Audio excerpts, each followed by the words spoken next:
Guys, thanks so much for tuning in to this week's episode of the Money Game podcast. This week we have Jack Brewitt, owner and founder of 92 Degrees, one of the UK's fastest growing coffee shops. I think that so many people are like winging it throughout. We built, when I say a business plan, we built like a 6-page slide deck of pretty pictures. Yeah. And said, this is what it's going to look like. That was basically all we did. Do you think business plans look a bit overrated? Oh, business plans are pointless. 92 Degrees are operating 12 sites in 7 different cities with 20 new sites in the making, and they're looking to have 50 plus sites by 2024 after recently raising 1.4 million. I don't want a business that requires me, otherwise you're not hide what, have you? Exactly. It's a ridiculous position to be in when a business only requires you. And then obviously the furlough thing existed, and there was a lot of pressure to get it right and make sure that we actually got the money in, to make sure that we're paying everyone right, just to keep everyone going. That was a big step. Jack, really good to have you here, man. Cheers, man. Thank you. Been a fan over the last couple of weeks from when I thought about getting you on. Obviously, we have your brother as a mutual, and leading up to, I heard a lot about what you was doing just through your brother's Insta. Yeah. I think is Harry Wilson somehow involved? Yeah.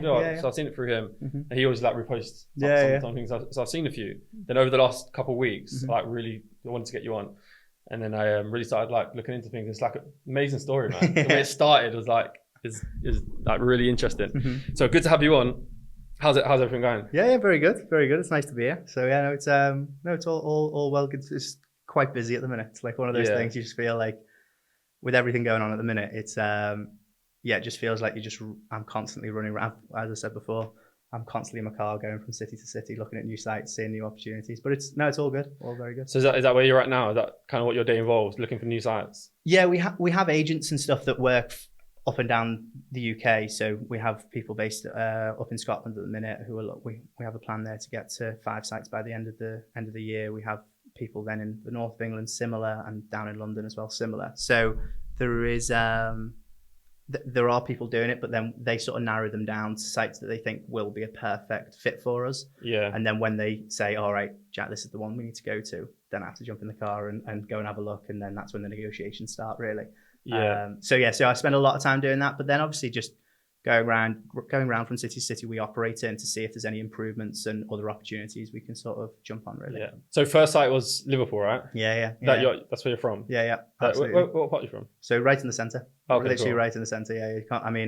It's sort of on the border of the city centre and Topsett, really. So. Where are you from in Liverpool? Yeah, that's where I am. Oh, that's where you're from. That's where okay. I'm from. And that's where this first shop is. The shop is as well. 300 metres down the road from where me and Tom were brought up. Yeah. Nice. Yeah. So it was a bit weird, starting. Well, I was working on the building site there, and then a guy who ran a tech business at the time, he just said to me, "Oh, we should build a coffee shop here." And because I was so obsessed with business, I was just like, "Yeah, I'm in."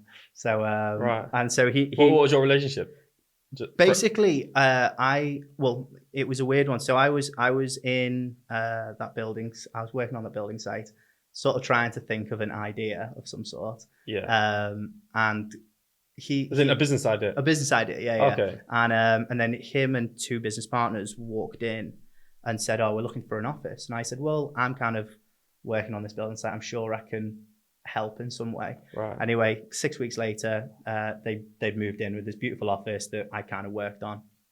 And then I was kind of obsessed with this business. It was this tech business that was doing all this mad stuff 8-9 years ago, even longer actually. What were they doing? Virtual reality and augmented reality before it was anything that we knew about. And they were doing it really proper cutting edge stuff. And I thought it was really fascinating. And so I'd usually go in, learn from them, and I was kind of, I guess, hoping for a job. Right. And then one evening, one of the founders, a guy called John, said, "Can you take me around the building site?" And I said, "Yeah, sure." And then we got to the corner where our first store is and said, "We should build a coffee shop here." And I said, "Yeah, I'm in." And then 6 weeks later, we had a business plan. 6 weeks later, we had the money in, and then we opened. So was you working for him and on the building site? No, I didn't even have a job for him. I didn't really have a job. I was working as a labourer pretty much. Oh, right. Yeah. And so it was, I was working as a labourer and hoping that they would give me a job. And okay. And then this coffee shop idea came up from him. It wasn't my idea. And I said, yeah, whatever, I'm in 100%. So we started the fit out, and we had to, because we didn't have enough money between us to actually do the first store. We decided to get a couple of other people involved, which was his 2 business partners and another guy who was a sort of a friend of theirs from school. So there's 5 of us actually starting it. Yeah. And so I was kind of hoping, well, maybe I was looking up to them. They're a lot older than me. I was looking up to them going, well, maybe I'll manage the store. That was like, again, hoping for this job of a business there. Did you hate the building site that much? Yeah, I kind of. And I was like, hopefully they'll say, Jack, you can manage it. And they didn't. So I was a little bit gutted. And then I was like, well, what I'll do is I'll just get some bags of coffee and walk around restaurant to restaurant, bar to bar, just knocking on doors saying, do you want to buy this great coffee? Went quite well and started selling quite a bit of product. And then 6 weeks later, after the doors opened, we were sat around as a sort of shareholders meeting. I said, we need to build more of these. And they all said no. And I was gutted, like really, really gutted, because I could see that, you know, the shop was full every day and all we need to do is build more of them. But they had other priorities. How far in are you here? This is literally 6 weeks after we opened the doors. 6 like, weeks. Literally, that was it. Serious? And I was like, I want to build more. Yeah. Quite naively, but that's what I wanted. And they had other priorities. They were running a tech business. They weren't really focused on this thing. It was just sort of like a passion project for them. Right. And so yeah, I left that meeting sort of not really knowing how to convince them that we need to build more. So I thought, well, what I'll do is I'll just go and work the highest paid jobs I can get, save it all, and buy them out. Okay. Did you have a time scale on that? Yeah, I set a time scale of about 2 to 3 years. Okay. That was what I wanted to do. Now that was, bear in mind that we still had a coffee shop and roastery. Yeah. In, you know, producing coffee and making a little coffee shop, but it was small. So what was your role at this point? At that time, it was basically a handyman to help out. Just here and there whenever. And we didn't get paid. You had a small percentage. Yeah, I owned at that time 20%. Okay. Yeah. Did you have to put any money up as well? So, yeah. So I had to put some money up. So we all put in basically 10 grand. Right. And then that was to get us basically to where we need to be, which is 50 grand to fit out the store. Yeah. But they just didn't want to build more, and I was just gutted. So that was when I had to decide, right, I need to go get a proper job, not just sort of helping out in a coffee shop. Yeah. And because I know that this is what I want to do, I know that I want to build more of these, and that's when I sort of went out and got other jobs to raise the money myself to be able to buy them out and put more money into the business, sort of take control basically. Yeah. So when you was on the building site, you was working on there, but you was always thinking about a business. Yeah. And also, you was also wanting to get a job somewhere. Was that more to get away from the building site? No, not really. The job was kind of so irrelevant in my eyes. So that was just to sort of have some kind of income. Okay. What I was always obsessed, since 13, 14, I've been obsessed with fast growing businesses, like absolutely obsessed. Yeah.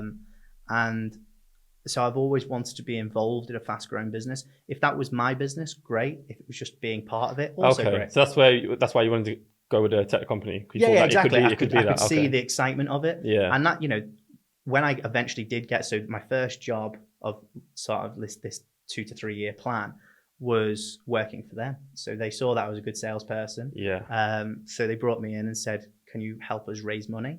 And I was like, okay, I'm sure I can. Didn't really understand still what they did. I just knew it was virtual reality and augmented reality. Yeah. And so that took me to Silicon Valley. So I worked out there in California for a while, and took me to Apple's head office, Facebook. Before this, did you have any experience in sales? No, none at all. I just you had like natural quality. Yeah, exactly. I know I could have a chat and sort of build a rapport quite quickly. Right. That's what I realized sales was. Yeah. Good at it.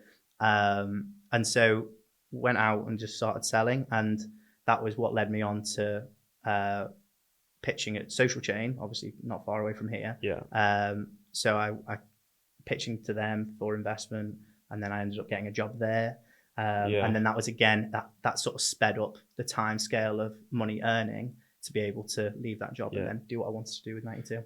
Yeah, it sounds a bit random, like the tech guys that just came looking for a site, seen you on the building site, and then wanted to do this business together. Yeah. Why? What do you think they seen? Like, why?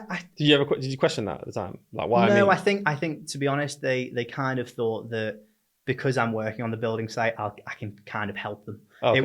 It was them seeing me as an opportunity, and I sort of saw them as an opportunity to build something. Yeah. So we kind of used each other in a lot of ways, but in a positive way. Yeah. And so that was going back, looking back at it now, you kind of think, it's a bit strange. Like I was 19, 20, and they're saying, should we build a coffee shop kind of thing? Like, it was a bizarre conversation, but it kind of worked out, I suppose, in the end. Yeah. So you was interested like straight away, right? I didn't, to be honest. The idea of, I didn't really even drink coffee at the time. Yeah. I just thought, well, it's a business opportunity. Mm-hmm. I can kind of now get involved with the guys that I kind of wanted to work with anyway. Yeah. Maybe again, this is another step to something else. And it was just sheer naivety to just jump at it, and it kind sometimes of you need that, innit? Yeah, absolutely. To be fair, I was talking to Dom about that. I asked Dom about that quite a lot, because I kind of got the vibe, like with him and Steve, they were quite naive and ambitious, but it ends up working. And then there's another guy who I did an episode with where he gets annoyed that he's not naive, like because he's so experienced. The experience always gets in the way, and he's like, he finds it really annoying. Like he wish he could like unlearn a little bit of the things. So I guess naive is helps at the time. But also, when you guys first started the coffee shop, what was like the discussions like in terms of, because I know you got frustrated that they didn't want to grow it. So did you like work out the grounds at the beginning of what this is? No. What everyone's expectations was? No. We built when I say a business plan, we built like a 6-page slide deck of pretty pictures. And said, this is what it's going to look like. That was basically all we did. Do you think business plans look a bit overrated? Oh, business plans are pointless. They are, aren't they? Yeah, because they can change every day. You know, yesterday I sat with our head of operations and our head of brand, and we're reviewing multiple different things that we put in place over the last 6 months. Yeah. And the resolution of it was, we need to change it all. Yeah. And like, if that was in a business plan, you would think, well, why would you do it in the first place? 6 months ago, if you're just going to change it in 6 months. So like don't get me wrong, it's nice to have, I like setting goals to achieve, but getting to there, planning it is so hard. Yeah. Because you just don't know where it's going to go. Yeah. Do you know, when you put things out like, for example, if you've got a coffee shop, how many, or if you've got the online subscription, how many members are you going to have in the first year? Like, how the hell can you predict that? It's so hard. That's the point, is setting a goal of it makes it a little bit easier. Yeah. Cool. So would you now moving forward, and obviously you're a lot more experienced now in business, is that something you would do when you start a business, really set the grounds and understand what everyone's expectations are? Is that important for you? Or do you wish you did that at the beginning? I guess not, because obviously the way it went. Yeah. But would you from now on? No, I kind of like to just sort of, for me, an experience with working in the tech company, working at Social Chain, like, it was kind of just do stuff, and see where that leads, and work it out. Exactly. And I think that so many people are like winging it throughout. Yeah, like definitely a common theme on this podcast. Where they are like you're figuring it out as you go, and for anyone who thinks that they've got it figured out is just lying. You can't have it figured out, because tomorrow we may be presented the best opportunity. I have no idea what it could be, but the best opportunity, and it's going to completely shift our business. And well, we'd be stupid to say no to that opportunity because it doesn't align with this business plan that we created however many years ago. We may as well go for it. I thought we'd never build a store down in London. I actually said that to our COO about 2 years ago. I was walking around, or maybe it was more than that, 3 years ago, wandering around London. I was just seeing amazing coffee shop after amazing coffee shop. And I called him up and said, we're never going to come to London at all, because it'd be stupid. We'd get killed down here. And fast forward 2 or 3 years, we have a site there, and we're hoping to. Why? What changed your mind? It was a great deal and a great opportunity off the back of COVID. Right. So it was just. As in getting the property. Yeah, absolutely. Okay. So that was just an opportunity-led decision that we said, well, why not? Yeah. Is it one of your most successful ones? It's so new. It's hard to say. Okay. As a starting point, it's doing very well. Yeah. Okay. And then from there, so you started that. But that's one question I had in my head. Do you know when you spoke about winging it, right? Everyone's kind of got to do it, but then a lot of times when you're trying to maybe get investment, did you get investment? At what stage did you then get another investment? Proper investment was only about 2 or 3 months ago. Okay, that's when you raised that 1.4. So yeah, was it? 1.5 million. I was going to say, for the people that that wing it, but then you want to go and get investment from somewhere. For the investors, they don't want to see the feel that you're winging it, do they? They want to know like what is it? Yeah. So how do you kind of get by that? I think there's a stage when I've been thinking about raising money into 92 for probably about 18 months, maybe a little bit longer. Yeah.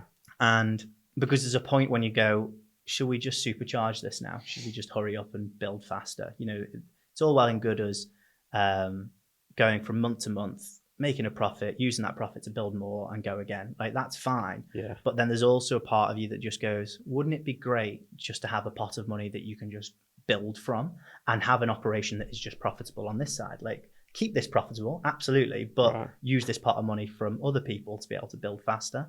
Cool, yeah. And so when I started getting to that sort of realization phase of we're going to start to raise money, it was kind of a feeling of I'm not winging it as much anymore. I'm starting to understand the business, and I'm starting to actually really feel like I know what I'm talking about. Yeah. Don't get me wrong, there's a lot of people who know it better than I do. But there's going to in these investment chats, some of them, you're looking at asking for £500,000 of their money, £1 million of their money. You're asking for big sums that you can't just wing it. You have to, don't get me wrong, you can to a certain extent, but you have to back it up with some figures and some business knowledge and acumen that says they at least know that they can deliver on X, for example. Yeah. So you had the first one. How did you then start building the sites? Was you using the profits from one place we were doing that? Yeah. That's what we were doing until. We still do that in some regards, but the reason for this money is to be able to build it faster at a faster rate. So, for example, over the next basically over the next 12 months we double, and then the next 12 months after that we double again. So we end up being at about 50 to 60 sites by the end of 2024, which is quite fast growth, and it would be nearly impossible doing it off profits that are just running day to day. It wouldn't be. We ran it as with our director of finance. I sat with her and just said, how fast can we build? And she got to a place where he's like, well, we can build a new store every 6 weeks at current rate. And you go, actually, that's pretty good. It's 50 to 100,000 pounds of cash you need. If we're making that every 6 weeks, we're in a really solid position, right? When you say build as well, are you actually building shops as well? Yeah. So when she explained that, I was like, okay, that's quite interesting. But it's you get into that position of what happens if things go wrong, and I was about to say, what's the risk in doing this? Yeah, exactly. So that's why, again, having a pot, if you like, of investment cash gives you that ability to, it may not work for the first month or two of opening a new store, but that's why you have this investment money to be able to get you through that phase of growth while things may be a little bit tough. The 6 week plan was suggesting that, building one every 6 weeks was just suggesting that as soon as we open the doors, they're going to be perfect. And obviously they're not. Yeah. Guys, let's speak jewelry for a minute. Meet Say It With Diamonds, an amazing jewelry company founded by a friend of mine, Charlotte, who you might have seen previously on this podcast. Say It With Diamonds have brilliant collections for everyone, male and female, and for any age. They launched a men's collection recently. They're also engagement ring specialists, and I can definitely vouch for them here, as they did make mine, which was amazing. Visit their website or go over to their Instagram page and have a look. Great quality and very affordable, but they also offer bespoke jewelry, as I mentioned, engagement rings and other diamond gifts. On their website, you'll see a member box that you can purchase for £20 for the year, which gives you 1 year's worth of free next day delivery and 10% off everything over £50. Even better, all the Money Game listeners can get a 15% off everything online using the code MONEY15, all in capitals. Don't play games with your jewelry. Get it from somewhere trusted. Okay, so from the first one, the first 11, is it 11 right now? Yeah. And then you're using the investment money to then go and build an extra however many you're doing. For the first 11, that was building one, profit in, building using the 2 profits, and then building to 11. That's how you first started. Yeah. And with the structure, how much was it to do the first one? 50 grand. 50 grand. And then it's that same pretty much. Yeah. 50 to 100 grand, depending on scale of site. Yeah. Okay, so you had that first one. You wanted to build more. They didn't want to. So then you've gone out, grafted, got the money, and then you bought majority stake. Yep. And then straight away you've gone from there. Yeah. Interesting. Yeah. So and then did all them guys stay in? No, not all of them. Two of them I bought out entirely. Right. John, who was the guy who said to me, They made a bit of money. They made some money on it. John, there was the guy who said to me, we should build a coffee shop. He still is a shareholder. Yeah. And his business partner, Andy, who was the actual guy who designed the logo, he is also still involved. Not as big a shareholding as they used to be, but they are still very much involved. What's their role? Do they do nothing? much? No, nothing. not absolutely nothing. No. Same as all of our other shareholders. Good deal for them, isn't it? They're happy. Yeah, they're very happy. Yeah, they're very happy. They've seen their £10,000 investment turn into many factors above that. So yeah, they're in a much better place. Yeah, and have they still got the tech company? Yeah. They're doing very, very well now from that. Yeah. Okay. So then, how does the structure work in terms of everything? So let's say you got the one shop, you got it set up how you set up the minority or majority. Then when you go build the next shop, that just flows over. Is that how it works? Pretty much, yeah. Throughout the whole. Pretty much. There's obviously challenges that you face throughout each individual site, and there are always stuff that operating down in London is very different to operating up in Edinburgh, right? Yeah. But, no, I mean, if they they've got 10% of the company, right? Oh yeah. And when you spread it over 11 sites, they've got 10% of the 11 sites, and it keeps just going on. Yeah. Then when you raise investment, then the investors that come in, they're obviously shareholders as well, right? Yeah, they are. Who is that? Are they private funds? Yeah, all private. So we've got people from people like Harry. Yeah. So yeah, Harry was really keen to get involved. That was just recently. So he was involved basically when Harry got involved with a couple of other people. So Tom as well being one. Yeah. They got involved when I was leaving my job to start the build. So I basically match funded everyone's. So what we did is. So as I was working for a social chain at the time, and that was the point when I'd kind of raised enough money to do this myself. Yeah. I bought out the people I wanted to buy out and bought a majority of the business. I then put in money, which was it was basically what I decided to do was do a small raise of family and friends of £92,000. This to go from the first shop to second? Second and third, basically. And third, okay. Yeah. So I did it as £92,000, which was quite a funny number of 92 degrees. So I thought that what I would do is I would basically just match everyone's investment. Okay. So I basically put in half of the money myself and then went round to Tom, Harry, Adam Armstrong, who's obviously another footballer and obviously close friend. And a few other people, our COO, for example, he put a bit of money in, but it was only small. Like we're only talking like £2,000 to £5,000, for example. But it was basically giving those guys an opportunity to put some money in to something that I believed I could grow immediately. And also I was match funding it as well. So it kind of made them feel a lot more protected. Yeah. So that was when they first got involved, and that was with one store. So you raised 92,000, yeah. So half was yours and half was theirs. Yeah, half was a split between a few different people, basically. And then that was the point then when I owned a majority of the business. That was one of the reasons why I had to put in 50% of the money as well. I owned a majority of the business and then started to grow. And then when we got to raising the £1.5 million that we've just done, obviously I had to offer our existing shareholders first rights on the new issue of shares. And so Harry was one of those, Tom was another, Adam was another, and so they were the footballers that you know. But then there's obviously private investors that are investing a lot larger sums as well. Yeah. And so I went and spoke to those guys first. They said, "Oh yeah, I'd love to. You're doing so well. Here's a bit more." And then went to external investors, and then that was when it got a lot more serious. So I was going to raise 920,000 again, 90 with a few zeros, just again to be a bit funny about it. And it got out of hand of how much people wanted to invest. Really? Yeah. So we raised 920,000 probably within about 2 weeks. Wow. Yeah. So it was really, I was quite surprised. I'd written this like really nice pitch deck and sent it out to a few people. And yeah, people went a bit crazy for it. We also got offers from small VC firms. We had offers from banks and numerous other people that we actually ended up sort of raising the best part of £5 million.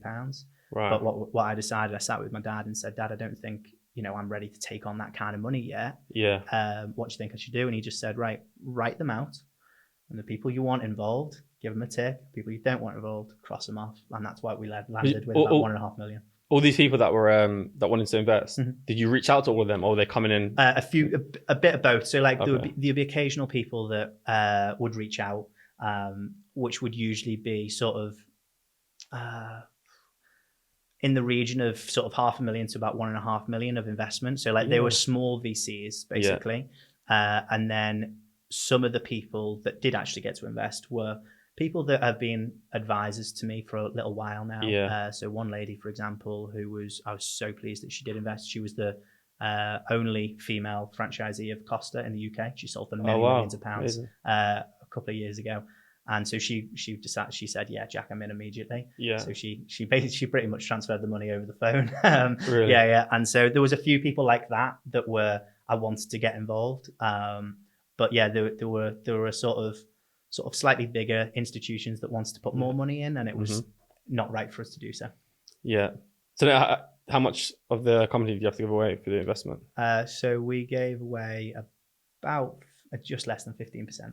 Okay. And you're still one with the majority? I'm the biggest shareholder. I don't have a majority anymore. Oh. So yeah, I dropped to about 47%. Yeah. But did that still mean you get to make the final decisions? Yeah. So within our shareholders agreement, there's specific things that say that, I have, full rights of running the business. But there is a point when obviously it would require, I think there's about 29 shareholders now. So it would require all of them coming together to agree on something that I potentially disagreed on for that to really be quite a big argument. Yeah.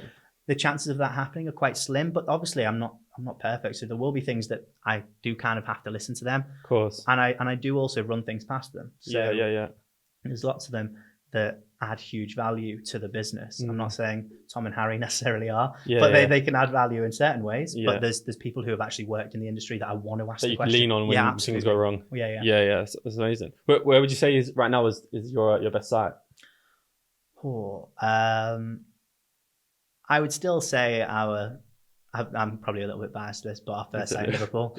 Like our first site in Liverpool is still, we've just done a little bit of a refurb on it as well, which was kind of nice. It's been there for 7.5, 8 years, and it's a site that kind of is so close to home in a lot of ways. Like obviously my mum and dad's house around the corner, but like just where it all started is always going to be quite a special one for me. But as an actual performance financially, there's, we have our lead sites are doing amazingly well. Sites in Manchester, we've got another 2 sites coming to Manchester in the next we've got one opening in I think a week and a half. We got another one that we're in legals with at the minute that will be opening hopefully before Christmas. So like Manchester's doing really well for us. So do you own all your properties as well? No, not all of them. No. So we lease a majority of them. Okay. And they're usually sort of anywhere between Do you have a preference? Lease. Always, yeah. Because if you're looking at purchasing them, you're tying up a fair bit of cash.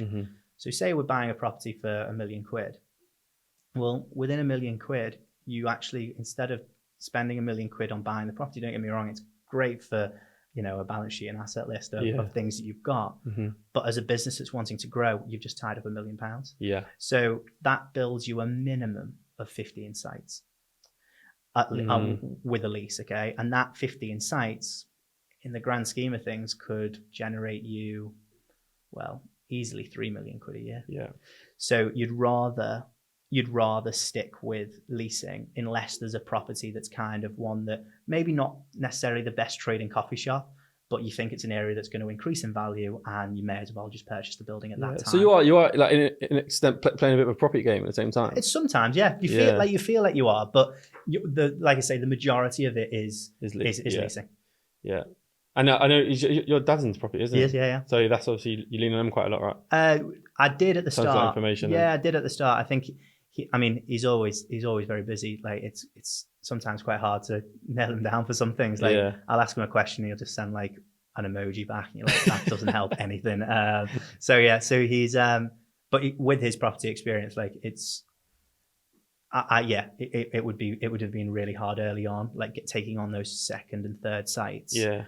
Just be able to ask him, is this right? Like, is this deal okay? And him to say, well, that's a little bit expensive there. Maybe you could ask them. Like, even just him saying, like, really negotiate on that lease, and going back to the landlord and negotiating on that lease and realizing, oh my God, I've just saved myself 10 grand a year or whatever. Yeah. Like I wouldn't have got that experience if my dad wasn't in property. So yeah, it definitely does help. Do you feel like you've kind of grasped it now? Do you need him less? Need him less when and you less. go Yeah. into- I mean, I'll only, he only finds out stuff when, say if I go around to mum and dad's for dinner, and I'll just get chatting to him and I'll say, oh, we're doing this. And you'll go, oh, that's cool. And, but he's very useful, because he'll just say, hold on, Jack, have you checked this? And you'll go, oh shit. Yeah. And then you go back and do it out. But it's, I don't lean on him anywhere near as much as the early days. Yeah. One thing I wanted to speak to you about is how many employees have you got now? How many staff have you got? We'll be about 120 by Nice. when we open these next 2 sites. Anywhere between. It fluctuates a bit because some members of staff are obviously a lot. Well, we have full-time members of staff, and then we have part-time. Yeah. So those part-times it fluctuates a little bit, but we're talking about 100, right? Yeah. Around 100.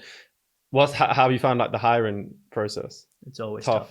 Hiring people are, when you get great people, you want them to stay with you forever. Yeah.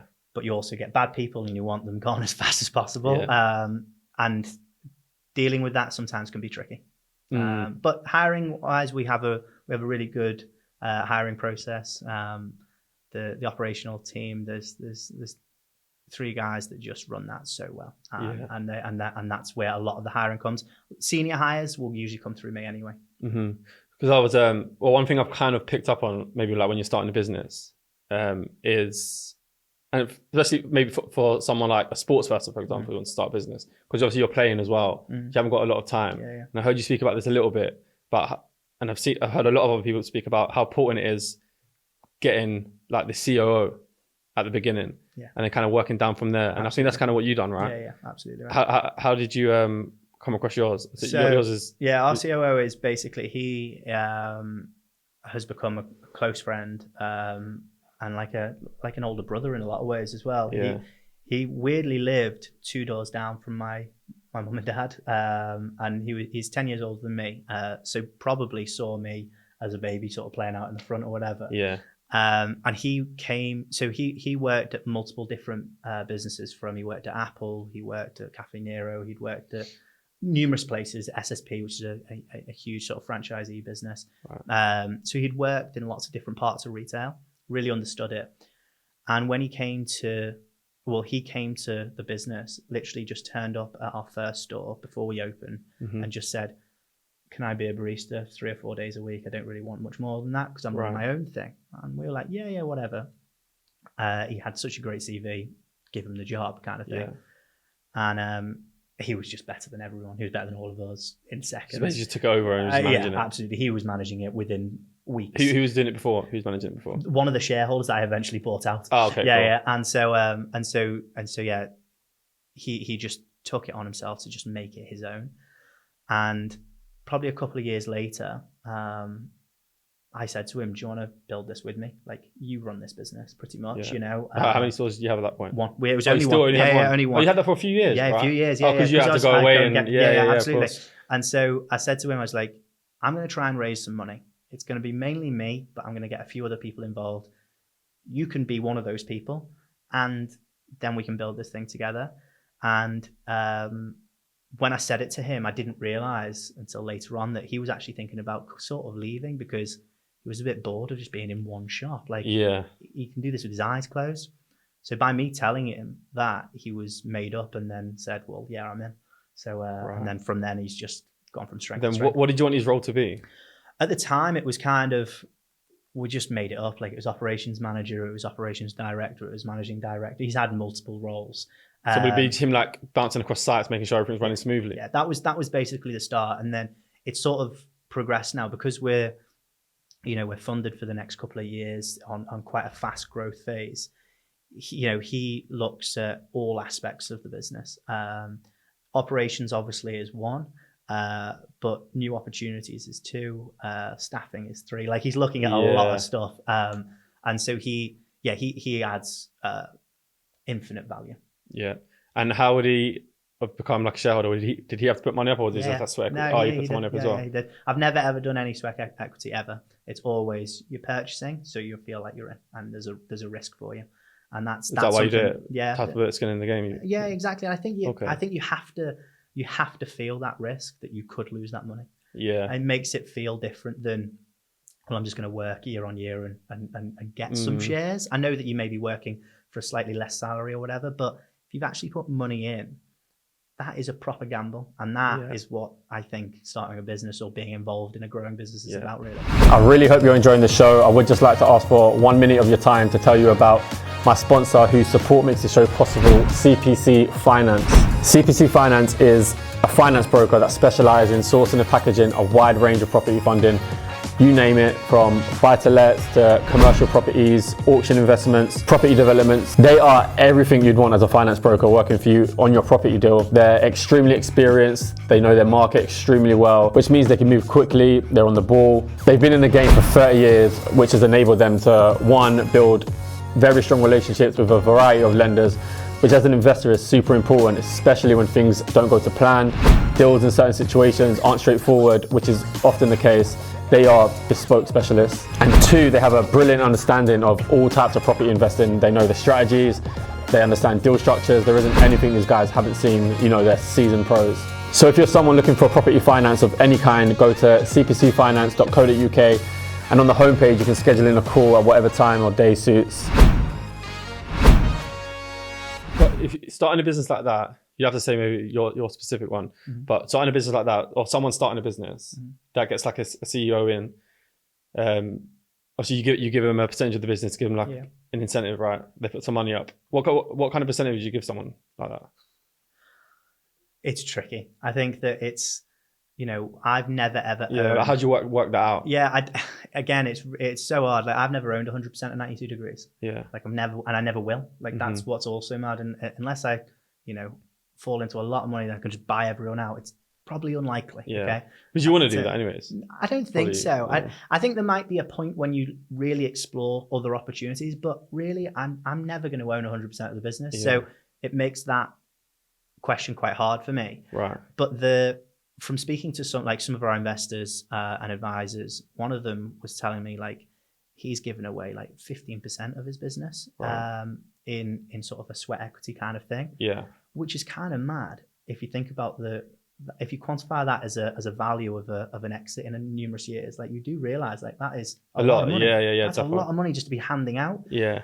So I think that it's quite a tricky question. I think for people like yourself, who are, you're playing sport and don't have every hour to give, it's worth something, because if you have someone who you trust, who is going to deliver for you, that has a big value. But it's, it's anywhere that's a reasonable figure of 2% up to probably, when you go over sort of 15%, you're kind of thinking that's quite a lot of the business now to be given away. Like let's chill out a bit. Yeah. No, interesting. And how's it been like managing people? Of course, the bigger you get as well, must be even harder.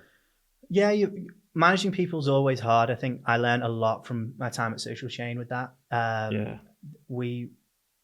When growing a business, you have people who sadly fall behind. They don't keep up, and I don't ever want to feel like that our staff can't keep up. But sometimes, obviously, there are people that aren't really cut out for the thing that you're doing, which is fair, and you have to let that, play its course, and that's off it goes, and that's that.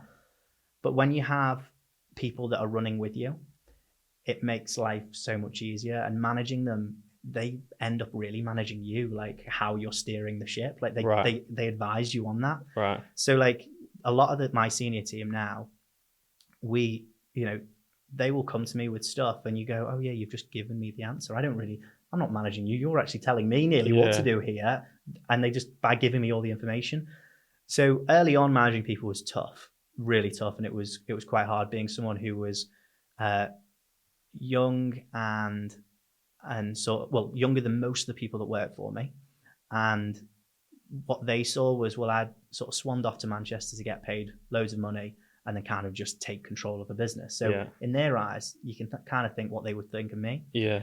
So I had to win them over, and that took a lot of time, telling them that, I do actually care about you. I want to keep you in a job. And that, again, gave me some time to really start understanding how to manage them and how to get the best out of them.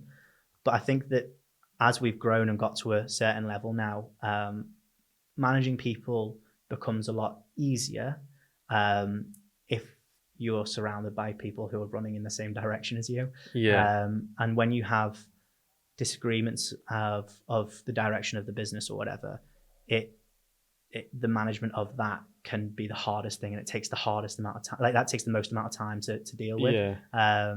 But yeah, managing people, I don't ever find too hard. It's something that I like doing. I like being the leader of a group of people, and getting information from them tells me most of the answers anyway. Yeah. Do you ever feel like, I guess, how does it feel in terms of like you got the senior people, then everyone what's below? Do you feel like it's just like you ever have to manage the senior people? Do you feel like you're all on the exact same page and they're the ones that's driving it, and then you kind of just manage the people that that work at the shop and all the daily kind of work? We have our structure is that we have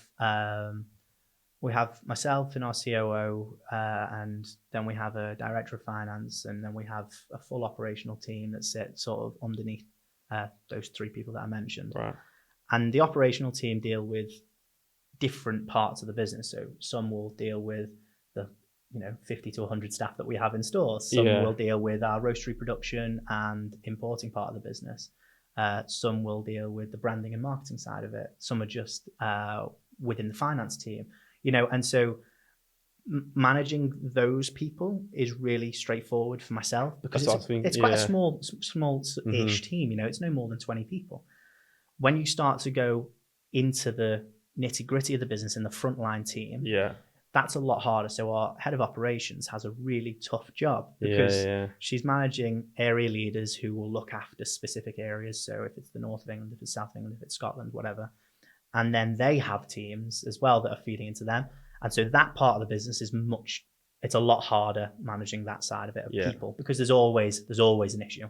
There's never not an issue with something, from as much as my boiler's leaking to my dog's died to whatever. There's always something that comes up, and managing that is a challenge. And Emma, who's our head of operations, does an incredible job with that. I'm going to say, it's also quite funny when you think about businesses. So like, if I go to like 92 Degrees now around the corner, for example, you go there, you just see a coffee shop, people drinking, sipping coffees, you making coffees. But behind the scenes, bro, it could be just mad in it. It's like fucking everyone running around. Absolutely, there's a lot going on, and that you forget. We're importing coffee from Honduras, from Colombia. Like, we're bringing it in. We're not. It doesn't just turn into a bag of coffee. It literally is.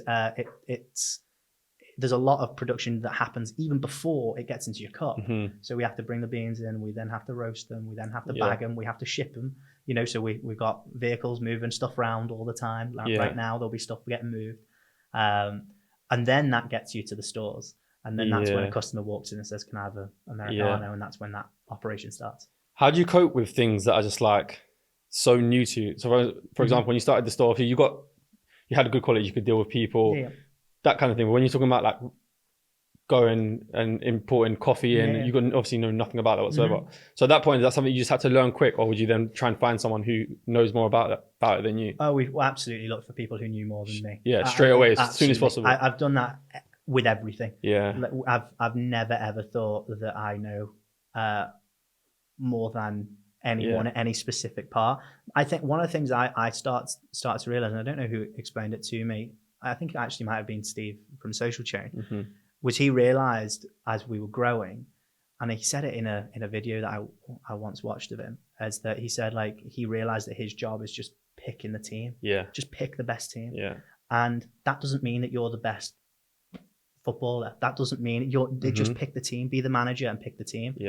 And so what I realized, I took that on and was like, oh yeah, actually, I'm not the best person to make a cup of coffee, that's for sure. I'm not the best person to run the operations, that's for sure. I'm not the best person to be finance. But if I can be the person who brings all those people together, that creates a role in itself. And then gives them the direction of where we're trying to go. Again, that gives them the role.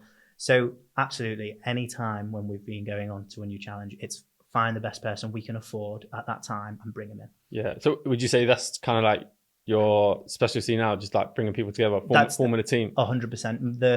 The best skill, what I've realized my skill set definitely is giving people the drive and determination to do what they're doing, and also bringing them together to say, this is where we're going. And you feel like your role's not really changed since the beginning? Has it been pretty much the same?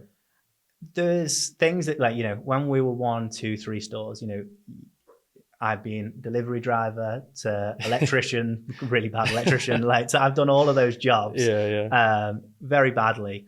But when we've now become a bit more established, and I'd say when we became established business was when we had a couple of sites out of Liverpool. We had a bit more of a logistics part of the business. Like that was when my role really sort of changed to being that person who picks the team. Right. And picking the team, I think, is by far the most important thing I have to do. And obviously you sometimes get it wrong. Yeah. You see what's going on currently with Liverpool. You sometimes can pick a wrong team and it doesn't work out. But if you pick the right team, you can really deliver on some really great things. Yeah. How involved are you in terms of like all like the finances, the numbers, tax, all that kind of boring, gritty stuff that is necessary? Yeah. How involved are you in that? A lot. Yeah. That's something you can't get away with, really. No, can't exactly. Get away from. It's one of the, like, I think that for me, we have with the finance side of it. I mean, I looked after, I literally paid every person individually myself from the company bank account for the last 7 years every month. Last month was the first time I handed it to a director. Really? Of finance. Yeah, first time. And don't get me wrong, I checked every pay slip, but I didn't log into the bank account myself and type in everyone's sort code, I did it every month, and it took me a whole day, and it was the worst day of the month. Everyone thought it was the best day because it's payday. I thought it was the worst. Because you're paying, £100,000 or just over a day, just on salaries, and that's that. And you're just like, oh God, shoot me now.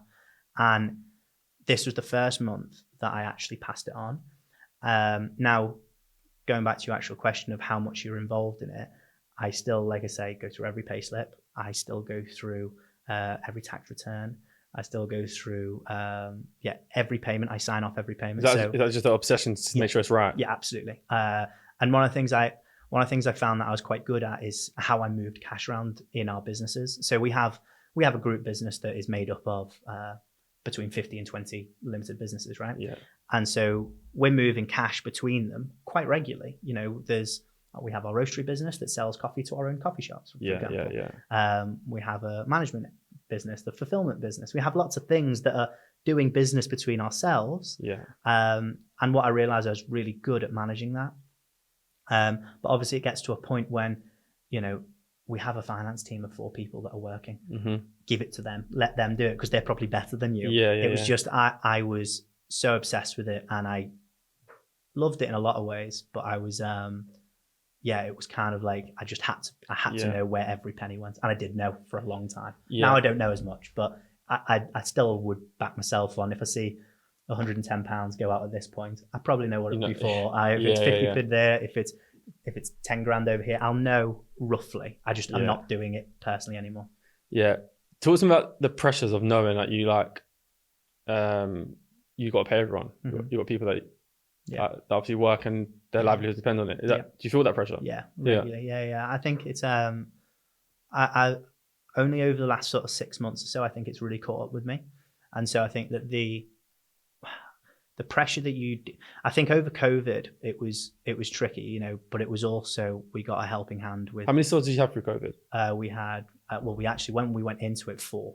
Okay. So we weren't actually that established really. Yeah. And then we've managed to build off the back of that. Our online business grew very, very quickly, and that allowed us to grow a lot faster. Is that how you kind of survive through it? You'd say just through selling coffee online? Amazing. And so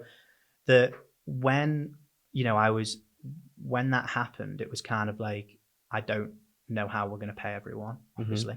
And so that would, like everyone though, it's not just me. Yeah. It was even the football world, are we going to get paid at the end of this month? Like, that was a question everywhere. And then obviously the furlough thing existed, and there was a lot of pressure to get it right and make sure that we actually got the money in, to make sure that we're paying everyone right, just to keep everyone going. That was a big step. And then obviously our online business grew massively. Did that maintain, or did that drop off after COVID? It dropped off a little bit, because people come back into our stores, exactly. Of course. But what that pressure of paying people, one of the reasons why I weirdly enjoyed COVID that pressure sort of disappeared a little bit because we had the backing of this government that just said we're going to support everyone in, especially in the hospitality industry. We got a lot of support. The pressure that I have, before that, those first couple of years to 4 sites, there was a time, there's multiple times when you look at the bank account and go, oh my God, I don't think we can pay everyone. Yeah. You're trying to grow too fast. You're trying new products. You're doing things just wrong. You're overstaffing, whatever it is, you're just getting things wrong. And that stress definitely caught up over the last 6 months. And I think that I've now got to a place where I have a lot more of an understanding and dealing and deal better with that stress. But the thought of not being able to pay someone at the end of the month who's worked for you for the last 4 weeks is a disgrace, and you should never get to that position. Any business who does should never be allowed to run a business again, in my eyes, really. And don't get me wrong, we've got to those places when you think this is tight. But now we're in a much better position. But it doesn't mean that those stresses haven't ever just disappeared. So what makes you more comfortable? Just the fact that we know how to run a business now. Okay. Yeah, we actually understand how the business works, and we understand, the cash that we are generating in stores. If it's more than sort of 30% of that going to our staff, we're overstaffing, and we know how to run that properly. And that's the sort of position we're in. But don't get me wrong, I've dealt with a lot of stress with that worry, and it's not a nice thing to think about. But you do get better at dealing with it. Yeah. What made you want to become a business owner, like entrepreneur? What vision did you have in your head? I didn't have any of that. That was not really a thing. The only thing I really wanted to do was run a business that people thought was cool. And that I believe did business well. So treated people rightly, treated suppliers rightly, staff rightly, all of that. Those are the things that I really wanted to get right. And that was from when I was 14. I watched this YouTube video of, it was Peter Jones Meets, and it's still a thing on YouTube. And he went and met Richard Reed, who was one of the founders of Innocent Smoothies. Right. And he blew me away of you don't need to be wearing a suit to run a business. You can do things a little bit differently, and you can be successful. And I was like, he's someone I kind of want to copy. If I'm going to try and copy someone, he sounds pretty cool. He's doing everything I like. He's running a business that I saw as a tech kind of business, even though it was selling smoothies. It had crazy offices. They did stupid things. Their marketing was mad. Their offices are amazing. They're called Fruit Towers. I was like, they're doing stuff that you kind of think, that's quite funny and quite cool. And I was just in my head, I was like, if I'm going to run a business, that's what I want to do. And that's where that's really all I've got to. And that's what I'm kind of still trying to build. No, I get the vibe that you can see. And is that what kind of pushed you to Social Chain? Because Social Chain were a bit like that, weren't they? Oh, absolutely. When I went into their offices for the first time, it was like half the size of when I left. Well, even less actually. And there was dogs running around. There was an unlimited bar, free booze. You do whatever you wanted, turn up whenever you wanted. It was just incredible. But at the same time, they were delivering. They were delivering for their clients, delivering for their staff. And when I look back at that, I realized that again gave me that buzz of that's what I want to create. And we're currently going through our head office refurbishment at the minute. So is that Liverpool? Yeah, just off the docks, and it's where our fulfillment center is, and where all our back of house teams work from as well. And we're currently going through a very big refurb to again just add to it. Don't get me wrong, we have a bar there, we have swings, we have lots of things that make it quite fun. But I want to make it even better, and that's one of the things that I've been really focused on. And we'll be back in about 4 weeks, so I'm looking forward to seeing it properly finished. Nice. Talk me a little bit about the time at Social Chain. Was it for you just getting in there with head down, I just need to make this X amount of money so I can start this business? That would drive us every single day. Pretty much, yeah. It never changed. No, there was points when you kind of thought, this is amazing. When they announced the company that we're going to go for an IPO, you're like, I'd love to be part of that. But it wasn't really. It was a thing that I enjoyed working for, and I loved, learning from Steve and Dom, and actually many other people that work there. But when Dom offered me the job, I said to him, I do have a bit of a plan that I want to leave here in 2 to 3 years. He was cool. He was cool with that. Yeah, in his head, I was coming in as a commercial person, hit your targets. He didn't really care, kind of thing. We became a lot closer, and I think when I did decide to leave, well, he did keep me on as a consultant for a little while. It's 2 days a week, and then what I realized working at Social Chain is 2 days a week turns into 4, and then 4 days a week turns into 5, and then suddenly you're working the weekends anyway. So I had to say, after a couple of months of that, I just said, come on, let's knock this on the head. Was that like as soon as you hit that goal of money that you needed, that was it? Done? Pretty much, yeah. It was. I probably hit it a little bit sooner, and was seeing if I gave that time of, do I want to stay here or do I want to go and pay myself nothing and run a coffee shop, basically? And that's why, sometimes a paycheck is so attractive. I was earning good money there, and I could have just sat there and enjoyed that. But there was that point of, I really do want to go build something. And thinking back to that moment when I watched that YouTube thing of Richard Reed and Peter Jones, it was just I want to build something, and I don't care how stressful it's going to be. I don't care if I'm not going to earn any money for the next 2 years. I want to go and build this thing. Did you have to be like crazy frugal at the time? Yeah. Did you? Massive, yeah. How did it look? Horrendous. I didn't spend it. I spend money. I don't really enjoy spending money now. But then, I was earning relatively good money for being, 22, 23, 24, whatever. And I pretty much lived like I was earning no more than £1,000 a month. Where was you? Was you living at home? Yeah, living at no. At that time, I did have an apartment. Okay, that was probably my biggest cost, which was a majority of that £1,000 a month that I was basically spending. And then every other penny was saved. It went into cash ISAs, it went into savings accounts, it went to anything I could that would basically secure it and mean that as soon as I get to that figure I wanted to, I just take it out. How long did that take you? 2 years? Something like that, yeah. Just less than. It was about 18 months, actually. And then did you go straight onto a salary for the coffee shop? Didn't pay myself a penny. No. How did you live? Because if you use your money to... I'd saved a tiny bit more. That was why. So, was you worried? Yeah, massively. I went from having a really healthy bank account to pretty much zero within, I don't know, a couple of months. So I put the majority of it into the company and then lived off the leftovers. But it was going, right? So you needed to quickly get onto a wage. Yeah. And it was my now COO who said to me, Jack, you need to start paying yourself. This is ridiculous. Yeah. Because I was working, every hour I could. Yeah. And he said, you need to start paying yourself. So it was kind of like a pathetic response, which was, fine, I'll pay myself £400 a month. Don't know why I said that number. Right.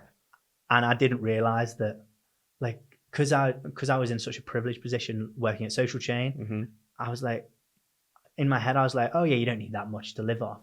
But obviously you do need more than 400 quid to live off, right? But I was just like, yeah, I'll pay myself £400 a month. And then I realized, oh yeah, that still doesn't do anything. And my bank account now was still going faster and faster. And the company's making good money though, right? It was making okay money. Okay money. It was making, we at that point there, we were, 3 stores-ish, probably turning over 60 to 70,000 pound a month roughly. So nice. we're doing over £500,000 a year. It's not bad.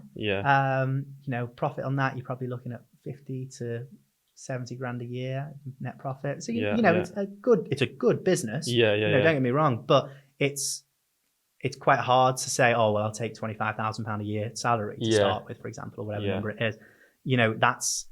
That was a really, and I slowly built myself up. I went from £400 to I think £800, and then £800. I think I put myself onto doing £16,000 a year. I was very slow. And, and Jared, who's the COO, thought I was so stupid. Really? He was just like, just pay yourself so you can live.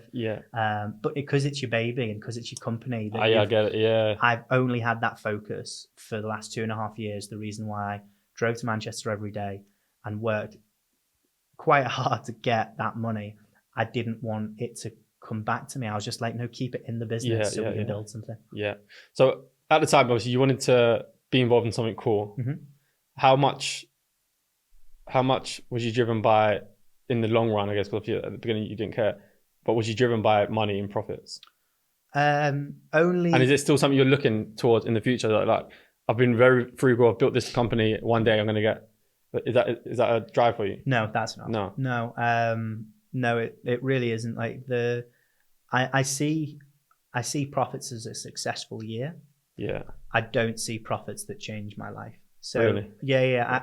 I think that it will be one of the things I like is seeing the company grow in valuation, and the way that you grow valuation is by revenue and profit. Like they're the key sort of two metrics that you kind of need to focus on.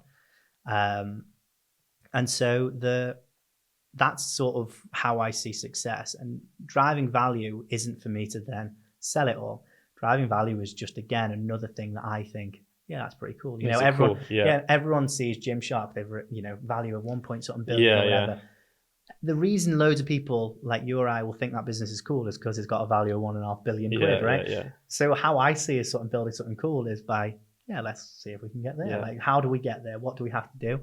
That doesn't mean that I'm going to be really excited by having loads and loads of money deposited into my bank if I sell it. Like that. Yeah. That's really right. Today, my opinion may change, but today I absolutely have no process that we got offered to be bought out when we had about 4 sites, and it was kind of a serious conversation, but I was only entertaining it to see what value I could get. And when they said the number of what we could potentially look at, it wasn't actually an official offer. Yeah. I was kind of like, oh, that's quite cool, but it would be great if we could add a couple more zeros. Mm-hmm. And how do we do that? Well, we start building and we start going faster. Yeah. So that was, I have no real, my dad's always been like one for, if someone wants to buy it, it's not for sale. And that's from his sort of Yorkshire blood. Is like, that's what I think is what his granddad taught him. Is, if someone wants to buy it, it's just not for sale, and that means you built something pretty cool. But even like regular income, for example, regular income's nice. Like having that. Would you keep, as someone in your position, is that something that you increase as you're doing it, or do you feel like I'm happy here, chill here, and just going to keep growing it? Yeah, at the minute in time, I think it would be nice to get to a place where we've said that when we cross over a certain threshold, we'll start paying a dividend to all of our shareholders, and obviously I'm one of those. Yeah. And I will get a majority of that, actually, like the biggest stake of that. And so, but that's really not really for me. Like that's for the others who actually backed me as well. Yeah. You hit that for a figure, yeah? Yeah. You said this is the figure that we get. So what we've said there is if we get to £5 million net profit, which would require us to get to about 50 million in revenue, that's when we'll start. Mm-hmm. And when we get there, we'll see over the next couple of years. And right now, everyone's just on a salary. Interesting. Yeah.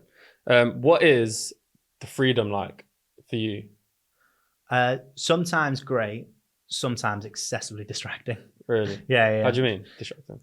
Distracting in the sense of, because I get so excited about, so I get a lot of other businesses will come and like ask for advice or just want to chat. Yeah. And so I'll listen. I'll be like, hey, I want to get involved in this. This sounds really good fun. Right. And obviously you don't have all the hours that you think you have. So, yesterday, for example, as I mentioned before, I sat with 2 of our senior team for about 6 hours, and that was a requirement. We had to do it, and we had to figure out a few different things. Mm-hmm. And what you realize is, well, that's half of a good day's work. If you're looking at working 12 hours a day, you are really thinking like, well, you've taken half of it by just a chat, basically. Yeah. Now we did figure stuff out, but that was what it was. And so the freedom itself gives you a lot of breathing room, thinking time, but it also can be like you can be sort of led astray a little bit by exciting opportunities that you kind of don't want to miss out on. Ones that aren't related to the business. Yeah. So like, even Dom, who you mentioned before, he founded Fearless Adventures. I invested into Fearless Adventures, became a partner there, and that for me was, again, it was just so exciting. I wanted to be involved in it. Dom gave me the opportunity to work for him, and it was one of the biggest catalysts to help me build 92. So that investing into that I was really excited about it, and I still am. I'm going to. Does that require a lot of your time? No, not really. It did early on. No, not even that. Actually, it did in the sense of, I'm staying here later today to go to a partner meeting, and there's an event after that we'll go to, and like. It takes, we probably have a meeting every quarter that is a couple of hours long, and then you get dragged into a couple of pitches and stuff. But it's not loads of time. There's a couple of other things that you end up being involved in that does take a little bit more time. Yeah, because I like speaking to like business owners and just seeing like their plans always, obviously they want to build something really exciting, but they don't want to be consumed by their business where it can't run without them. Yeah, absolutely. So I spoke to a few that are consumed by it, like I have to be there, it can't run without me, and they're there every single day. Yeah. Then there's others that aren't. Was that something important? Oh yeah, absolutely. I wanted to. One of the things I wanted to do is build a business that made me redundant. I don't want a business that requires me. Otherwise, you're not hired well, are you? Exactly. It's a ridiculous position to be in when a business only requires you. Yeah. So are you there now? You think? Yeah, I think so. I think there's yes and no decisions that I have to make. Yeah, and but the daily running and the daily running of it, I am not required for. Yeah. And like the only bigger things that I have to do is sign off payments over a certain threshold, because that's just our payment process. And then yes and no decisions on expansion. They're the main things. You know, we're about to bring in a member of staff who's going to be in charge of all of our property acquisitions. So he will be able to take that away from me, a huge amount of that anyway. Yeah. So again, like there's lots of parts now of the puzzle that means that the thing can continue moving without me at all, which is amazing. But what I hope is that I can add value by being there to grow it faster. Yeah. Things like that, like getting someone to do the property side of things. How have you learned what you need and who to hire? You learn it on the go, winging it. Yeah, that is winging it. Like, so if you have to fire a few people, like yeah. But you do it yourself. Sometimes and sometimes not. Yeah. Like there's you know, it's one of actually my biggest weaknesses. I hate firing people because I believe in them, so I think they can do it, and actually. It's sometimes sort of, you know, I shot myself in the foot a little bit and said, oh no, come on, they can do it. I think I can get the best out of them. And actually sometimes it's just, they can't, and they're probably not fit for this position. But yeah, we've done a lot of, you know, a lot of hiring and sometimes firing, which we try and obviously, you know, if we're going to fire someone, let's try and do it as fast as possible. It's like ripping off a plaster. Just get it done because it's going to make their life better as well. If they're just constantly failing through something, we want them to actually go on and be a success somewhere else. Yeah. You know, failing through anything is crap. You don't want to deal with it. So as much as a business, you don't want to deal as a member of staff. So that is we've really tried to focus in on, okay, if we're going to give people a platform to succeed, let's give them that. If they are failing, let's just make sure that we can see that quickly and either correct it or actually just maybe part company because it's best for everyone. Yeah. No, nice.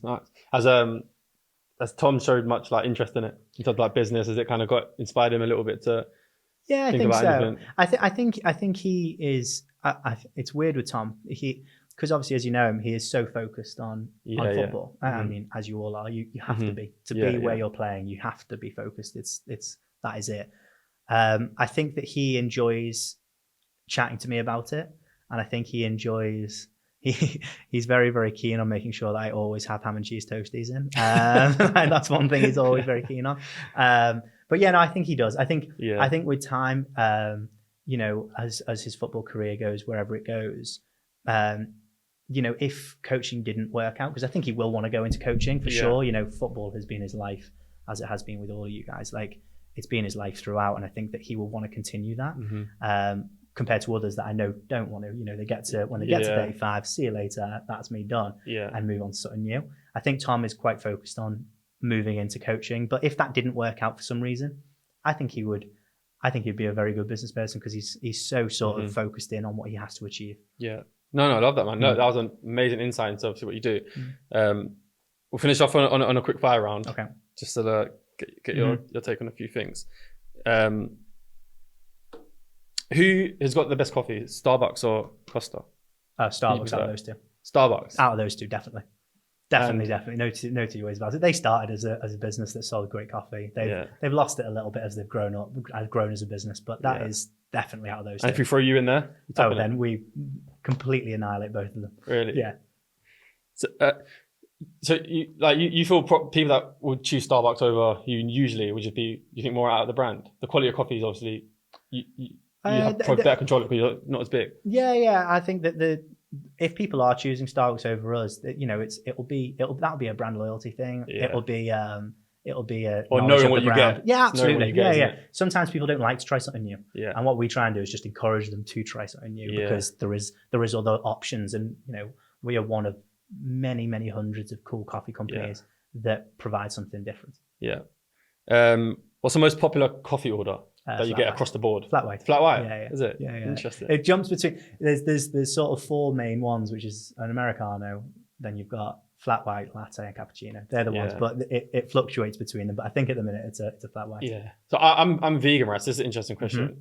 Have you seen a decline in milk? Yes. Massive. Yeah. An increase in almond and So we decided a while ago that our oat milk would be free. So so it's one of the things that, again, we offer a lot, which is very different to a lot, which is oat milk will be is a free option if you come in and choose that. So we partnered with a company called Minor Figures, and so Minor Figures is a massive oat milk supplier, and so we do that, and it's been really, really good. I want to actually eventually make oat milk our standard milk. That's what I want to slowly do, but the UK is a little bit behind, like where the US is. A lot of US companies have done that already. UK takes a little bit longer to sort of catch up. Yeah.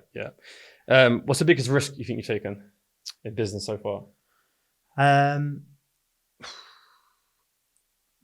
The biggest risk personally is leaving Social Chain. Okay. That was my biggest risk. Yeah. That was, but as a business, the first time we expanded out of Liverpool was massive. Nice. Who's had the biggest influence in you in business, on you? My dad. Your dad? Definitely, by far. Nice. Any other business industries that you'd like to go into? Definitely tech. I find tech fascinating. Yeah. I don't really understand it very well. But I just find I find it super interesting. Yeah. Nice. Good answer, man. No, appreciate it. Appreciate you coming on. No, thank you. It's been really interesting. Thank you. Okay. Cheers, man.